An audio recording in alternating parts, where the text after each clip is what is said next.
Chanakya original में थे या काल्पनिक थे? अब ये भी बड़ा चलता है आजकल। आप देखिए, हम यहाँ पे एक बात कहना चाहेंगे, वो कहते हैं सब उनके राम सेतु काल्पनिक है, चाणक्य काल्पनिक है, मतलब ये भी आजकल नई पीढ़ी के बच्चे बड़ा सवाल करते हैं। जिनके लिए पूरा देश ही काल्पनिक था, अब उनके लिए क्या बताया जा सकता है?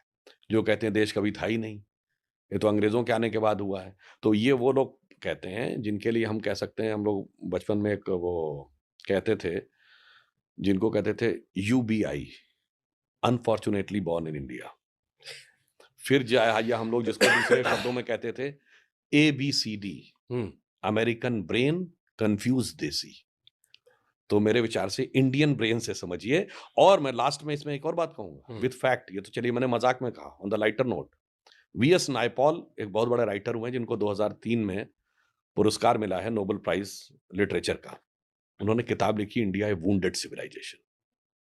उसने कहा है भारत दुनिया का इकलौता देश है जहां राष्ट्रवाद को बढ़ाने वाला नहीं, राष्ट्रवाद को डैमेज करने वाला इतिहास पढ़ाया जाता है। उसने कहा दुनिया का इकलौता देश है जो अपने लिखे इतिहास को प्रामाणिक नहीं मानता है, दूसरों के लिखे इतिहास को प्रामाणिक मानता है।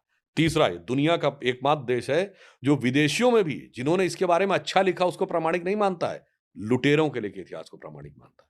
मेरा मानना है मेगास्थनीज ने क्या क्या लिखा है भारतीय समाज के बारे में 3rd सेंचुरी बीसी में, अपनी किताब इंडिका में, जो पूरी अवेलेबल नहीं, उसके रेफरेंसेस में साफ साफ लिखा है भारतीय समाज में किसी भी प्रकार का भेदभाव नहीं है। यूनान के समाज के समान यहाँ पे कोई ऐसा वर्ग नहीं इसका शोषण किया जाता हो। नहीं नहीं, वो लिखा होगा उसका मीनिंग तो ये होगा।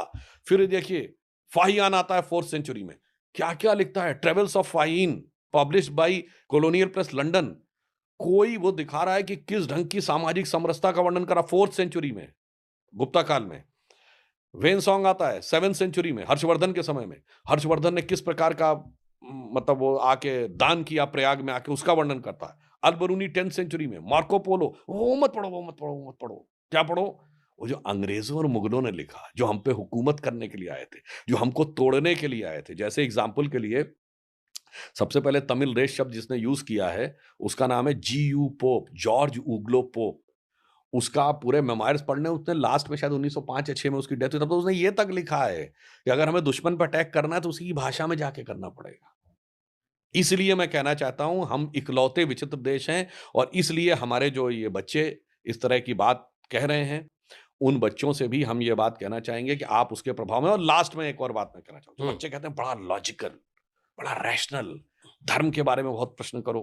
मैं उनसे पूछना चाहता हूँ भाई, अगर तुमने फिजिक्स, केमिस्ट्री, मैथ नहीं पढ़ी तो तुम इंजीनियरिंग का क्वेश्चन सॉल्व करने के बारे में पूछोगे? नहीं। नहीं। तुमने ज़ूलॉजी, बॉटनी, केमिस्ट्री नहीं पढ़ी तो मेडिकल का पूछोगे? नहीं। धर्म के बारे में डी भी नहीं पढ़ा है, प्रश्न पूछो कोई बात नहीं।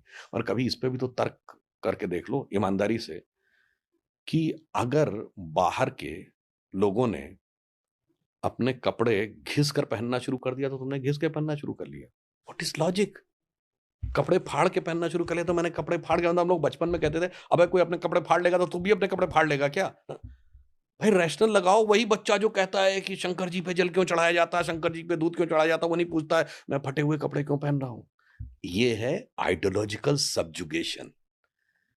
दिस इज होता है मेंटल ब्लॉकेट, जो आपके दिमागों में ऐसा भर दिया जाता है कि फिर आपको जो समझाया जा रहा है वही सही लगता है। और सत्य के, इसीलिए प्रधानमंत्री जी ने कहा है गुलामी की मानसिकता के हर विष को निकालना है, तब आप विरासत पर गर्व कर ठीक पाएंगे। है।